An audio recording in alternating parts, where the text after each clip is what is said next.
போடு சாமி. பூவா போடு மாமா, பசிக்கல. கவுக்கு பூவா போடு. பா கூப்பிடு, அப்பதான் வரும், இல்லாட்டினா போகுது பாரு திரும்பி. பா சொல்லுமா.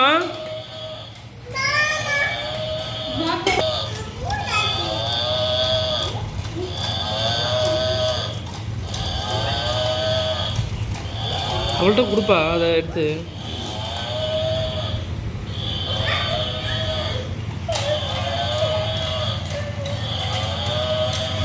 சாப்பிட சொல்லு. அது தட்டுக்கிட்ட வைமா, அதை எடுத்து சாப்பிட்ற மாதிரி வைமா. சாப்பிட சொல்லு சாமி. ஊட்டி விடு, நீ ஊட்டி விடு. அதுக்கு தெரியல சாமி சாப்பிட, நீ ஊட்டி விடு சாமி. பூவா ஊட்டி விடு, நீ ஊட்டி விடு.